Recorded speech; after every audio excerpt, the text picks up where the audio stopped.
Hi friends, welcome to the UPSC PCS forum. आज हम modern age में society के बारे में देखेंगे। ये हमारा एनसीईआरटी का एमसीक्यू सीरीज चल रहा है और एनसीईआरटी का एमसीक्यू सीरीज बहुत इंपॉर्टेंट है किसी भी एग्जाम पॉइंट ऑफ व्यू से, स्टेट पीसीएस और यूपीएससी के लिए। और साथ ही साथ ये हमें हेल्प करेगा कि कैसे हमें पढ़ना है एनसीईआरटी बुक्स को, क्योंकि कई बार हम एनसीईआरटी ऐसे पढ़ लेते हैं और हमें समझ नहीं आता है कि इसमें हमने क्या पढ़ा, कुछ रिटेन नहीं हो पाता है। तो उसके पहले अगर हम एमसीक्यू लगाएं तो हमें काफ़ी हेल्प करते हैं और काफ़ी कॉन्फिडेंस देते हैं। स्टार्ट करते हैं 50 नंबर क्वेश्चन से। Which among the following statement regarding the state of society under the Mauryan empire is incorrect. तो इनमें से कौन सा स्टेटमेंट जो है वो इनकरेक्ट है मौर्यन एम्पायर के सोसाइटी के regarding. Slaves were engaged in the agricultural operation. तो ये बिल्कुल ही सही बात है कि स्लेव्स को एग्रीकल्चर ऑपरेशन में इंगेज किया गया था और सुद्राज भी थे। ठीक है, सुद्राज भी इंगेज थे किस agriculture operation. Ashoka try to strengthen the institution of family and existing social classes. ये भी बिल्कुल सही बात है। सी नंबर है the Mauryan empire prohibited the intermingling between the peasants and the tribal societies. ये बिल्कुल ही गलत बात है क्योंकि मौर्यन एम्पायर ने सपोर्ट किया था इंटरमिंगलिंग ऑफ पीजेंट्स और ट्राइबल सोसाइटी।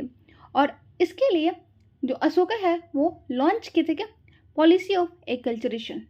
ठीक है, नेक्स्ट देखते हैं ऑप्शन डी भी देख लेते हैं। The Shudras were regarded as the collective property of the three higher varnas. Three higher varna कौन कौन से, ब्राह्मणज, क्षत्रियज और वैश्यज। ये तीनों के लिए ही शूद्रास एक कलेक्टिव प्रॉपर्टीज माने जाते थे। ठीक है, और आपको पता है धम्मा की पॉलिसी जो है वो किसके द्वारा स्टार्ट की गई थी, अशोका के द्वारा। और इसका क्या रोल था कि जो पर्सन होंगे वो अपने आप को मिंगल कर पाएंगे गॉड से।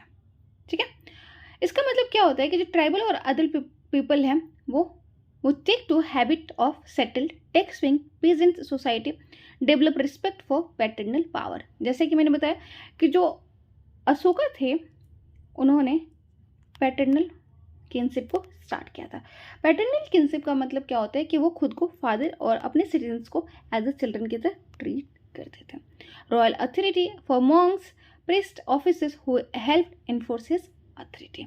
तो आई होप आप लोगों को अच्छा लगा होगा। नेक्स्ट क्वेश्चन देखते हैं 51 number. With reference to the welfare policy undertaken by Ashoka which the following statement are correct.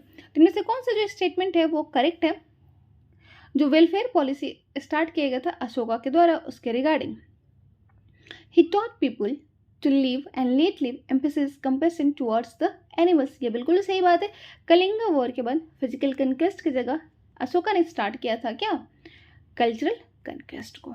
ठीक है, तो इस तरीके से पहला जो है वो बिल्कुल सही है। He arrange for medical facilities for human beings and animals, ये भी सही है। He prohibited the practice of sati, नहीं ऐसा नहीं था। ऐसा कोई एविडेंस हमें देखने को नहीं मिलता है कि अशोका ने प्रोहिबिट किया था सती को। तो ऑप्शन नंबर जो थर्ड है वो सही नहीं होगा, बाकी दोनों ही सही है। ऑप्शन नंबर ए हो जाएगा हमारा करेक्ट। नेक्स्ट क्वेश्चन, उसने और अशोका ने और क्या किया गया था, रोड को बनाया था, कुएं खुदवाए थे, रेस्ट हाउसेस बनवाए थे। मेडिकल सिस्टम था किसके लिए, ह्यूमंस और एनिमल्स दोनों के लिए ही। नेक्स्ट क्वेश्चन देखते हैं 52nd number question. Consider the following statement with reference to the Ashoka perspective on religion. तो हमें बताना है कि अशोका का जो पर्सपेक्टिव था रिलीजन के रिगार्डिंग, उसके रिगार्डिंग हमें बताना है कि कौन सा जो ऑप्शन है वो इनकरेक्ट है। ही initiated Dhamma Yatra in which he undertook pilgrimage to Buddhist shrine. तो ये बिल्कुल ही सही बात है। कलिंगा वॉर के बाद वो काफ़ी चेंज हो गया था, वो काफ़ी हतोत्साहित और डिसअपॉइंट हो गया था इतने ब्लड शेड को देखकर, मॉन्क्स और प्रिस्ट की कंडीशन को देखकर उससे बहुत ज़्यादा पीड़ा हुई थी, दुख हुआ था। He organise the first Buddhist council and sent missionaries to South India and Sri Lanka. इसका जो सेकंड है ये तो सही है कि वो उसने मिशनरीज को सेंड किया था साउथ इंडिया और श्रीलंका में अपने बेटे पुत्र महेंद्र को भेजा था, लेकिन उस फर्स्ट बुद्धिस्ट काउंसिल नहीं किया था। फर्स्ट बुद्धिस्ट काउंसिल जो थी वो किसके टाइम पे हुई थी, अजात शत्रु के टाइम पे। ठीक है, सेकेंड बुद्धिस्ट काउंसिल कालाशोक के टाइम पे, थर्ड बुद्धिस्ट काउंसिल हुई थी अशोका के पीरियड में। ठीक है, तो ध्यान रखिएगा फर्स्ट बुद्धिस्ट काउंसिल नहीं हुआ था अशोका के पीरियड में, थर्ड बुद्धिस्ट काउंसिल हुआ था, फोर्थ बुद्धिस्ट काउंसिल हुआ था कश्मीर के कुंडलग्राम में कनिष्क के टाइम पे। He aspired to attain nirvana, which was the goal of Buddhist teaching. ऐसा कुछ नहीं था। ऑल्दो निर्वाणा अटेन करने का जो कंसेप्ट था वो बोधिसत्वा का कंसेप्ट था और ये महायाना का कंसेप्ट था। ठीक है, तो ये ध्यान रखेंगे। तो ऐसा भी कुछ नहीं था। He respected and made donation to religious sects other than the Buddhism. तो ये बिल्कुल ही सही बात है, वो टॉलरेंस की नीति अपना रहा था। तो ऑप्शन नंबर 2, 3 जो है वो इनकरेक्ट है, बाकी 1 और 4 जो है वो करेक्ट ऑप्शन है। ऑप्शन नंबर डी हो जाएगा हमारा इनकरेक्ट ऑप्शन। निर्वाणा की जगह वो किस चीज को प्रमोट कर रहा था? डेवलपमेंट और एम्पावरमेंट ऑफ द मासेस। ठीक है, 53rd नंबर क्वेश्चन लिखते हैं, मिसलेनियस क्वेश्चन होगा। अब मौर्यन अंपायर से, even before Ashoka which among the following rulers had pursued pacifist policy of administration. तो इसमें क्वेश्चन पूछा जा रहा है, जो पेसिफिस्ट पॉलिसी अपनाई गई थी अशोका के द्वारा, तो क्या अशोका पहले थे या उसके पहले भी वर्ल्ड में किसी ने किया था? तो हाँ, उसके पहले भी जो अखनातन ऑफ इजिप्ट थे उन्होंने पेसिफिस्ट पॉलिसी को फॉलो किया था बिफोर अशोका।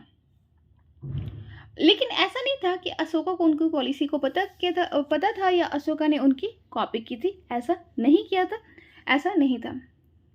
अशोका ने अपनी ओन पॉलिसी थी, क्योंकि वो खुद डिसअपॉइंट हो गए थे, काफ़ी ग्रीफ फील हुआ था, उनको पेन हुआ था आफ्टर कलिंग वॉर। इतने ज़्यादा ब्लड सीट को देखकर, वायलेंसेस को देखकर उनको वो डिसअपॉइंट हो गए थे, तो इसीलिए वो उसको कॉपी नहीं किए थे। लेकिन हाँ, उनके पहले परस्यूट किया गया था पेसिफिस्ट पॉलिसी को अखनातन ऑफ इजिप्ट के द्वारा। ऑप्शन नंबर सी हो जाएगा हमारा करेक्ट। 54th नंबर क्वेश्चन देखते हैं, which among the following factor was were responsible for the downfall of the Mauryan empire. तो हमें बताना है कि यहाँ पे क्या रीजन थे जो डाउनफॉल किया, डिक्लाइनेशन ऑफ मौर्यन एम्पायर।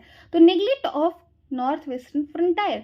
तो हमने स्टार्टिंग में ही देखा था कि जो नॉर्थ वेस्टर्न फ्रंटायर वाला रीजन था, उसमें क्या था, वहाँ के जो एडमिनिस्ट्रेटर थे, उनकी जो पॉलिसी थी, वहाँ से लोग काफ़ी ग्रीफ फील कर रहे थे और काफ़ी ही ग्रीवेंसेस थे लोगों के। और ये हमने देखा था कि चंद्रगुप्त मौर्य के टाइम पे भी थे, और चंद्रगुप्त मौर्य से अशोका के टाइम पे भी ये कंटिन्यू रहा, और धीरे धीरे ये क्या किया, ये रीजन बन गया किसका, decline of the Ashoka Mauryan empire. State patronage to the Buddhism, नहीं, ये कोई रीजन नहीं था। Oppressive rule in the provinces, हाँ, ये भी एक रीजन था कि ऑपरेसिव रूल की वजह से भी जो मौर्यन एम्पायर थी वो डिक्लाइन। हाईली सेंट्रलाइज सिस्टम, मैंने कई बार बताया था कि अशोका के जो पीरियड था, अशोका बोल रही हूँ, जो मौर्यन एम्पायर था उनका जो एडमिनिस्ट्रेशन सिस्टम था वो काफ़ी सेंट्रलाइज था, और ये रीजन बनता है किसका, downfall of the Mauryan empire. Option number B हो जाएगा हमारा करेक्ट, 1, 3, 4। तो ये तीनों ही ऑप्शन जो है वो रिस्पॉन्सिबल थे मौर्यन एम्पायर के डाउनफॉल। मौर्यन एम्पायर जो है वो अशोका के पीरियड के बाद ही क्या होने लगता है, डाउनफॉल होने लगता है। ब्राह्मण्स जो होते हैं वो काफ़ी एंटागोनाइज्ड हो जाते हैं। क्यों? क्योंकि अशोका जो है वो फॉलो करने लगते हैं, बुद्धिज़्म को प्रमोट करने लगते हैं, और इससे ब्राह्मणों को, मतलब ब्राह्मण काफ़ी एंग्री फील करने लगते हैं। नॉर्थ वेस्टर्न फ्रंटायर एरिया में क्या था, अनचेक्ड था। अशोका अपने मिशनरीज में बिजी थे, साथ ही साथ वो कल्चरल कॉन्क्वेस्ट को भी कर रहे थे। तो इस तरीके से जो नॉर्थ वेस्ट फ्रंटायर था वो भी अनचेक्ड हो गया, और वो रीजन बन गया किसके, डिक्लाइन का। ऑपरेसिव रिजिम भी थे, ऑपरेसिव, और वो क्या करते, वो ऑपरेसिव रिजिम अगर कहीं पर भी रहता है तो वहाँ के जो लोग होते कहीं ना कहीं रिवोल्ट करते, वो ब्रेक कर देते, यूनिटी को ब्रेक कर देते हैं। और यही हुआ हमारे मौर्यन एम्पायर में। whose provincial governor is sometimes accused of maladministration। Mall administration, अगर वहाँ पे ऑपरेसिव रिजिम हुआ तो उसके पीछे कहीं ना कहीं माल एडमिनिस्ट्रेशन का ही इशू होता है। तो ऑप्शन नंबर हमारा 1, 3, 4 जो है वो करेक्ट होगा। बुद्धिज्म को पैट्रोनिज्म देना वो कोई रीज़न नहीं था, हाँ, लेकिन इससे जो ब्राह्मण्स थे वो थोड़ा एंटागनिस्ट हो गया था। ठीक है, एनिमल सेक्रीफाइसेस जो बंद हो गई थे, क्योंकि वैदिक पीरियड में हमने देखा था कि एनिमल सेक्रीफाइसेस को ज़्यादा प्रमोट किया गया था। ठीक है, 55th नंबर क्वेश्चन देखते हैं, consider the following assertion and reason and choose the correct code. In order to meet expenses in the last essays, the Mauryan rulers had to melt the image made of gold. Second है, the enormous expenditure on the army and payment to bureaucracy created a financial crisis for the Mauryan emperor. तो ये option जो है ये बिल्कुल सही है कि जो मौर्यन एम्पायर था उनको अपने इमेजेस जो गोल्ड के बने होते हैं उनको मेल्ट करना पड़ा था एक्सपेंसेस को करने के लिए। दूसरा, इनॉर्मस एक्सपेंडिचर होता था आर्मी में, एक लार्ज स्टैंडिंग आर्मी थी। और अशोका ने अपना लिया था कल्चरल कंक्वेस्ट, और कल्चरल मिलकर एक्सपेंशन नहीं हो रहा था, ठीक है, कोई कंक्वेस्ट नहीं हो रहा था, और इन सब ये भी एक रीज़न था। तो ऑब्वियसली फाइनेंशियल क्राइसिस से शायद, और फाइनेंशियल क्राइसिस को मिट करने के लिए इमेजेस जो होते हैं गोल्ड के उनको मेल्ट करवा दिए थे। तो दोनों ही ऑप्शन करेक्ट है, और रीज़न जो है वो बिल्कुल करेक्ट एक्सप्लेनेशन बताता है किसका, एस्चरसन का। तो दोनों ही ऑप्शन मतलब सही है और एक्सप्लेनेशन भी सही है, तो इसलिए हमारा ऑप्शन जो हो जाएगा वो ए जो हो जाएगा वो करेक्ट हो जाएगा। मौर्यन जो है वो मेंटेन करते थे लार्ज आर्मी को, लार्ज रेजिमेंट ऑफिसर्स को, ठीक है। तो आज के लिए इतना ही रहने देते, नेक्स्ट क्लास हम स्टार्ट करेंगे post Mauryan age. Thank you so much, bye.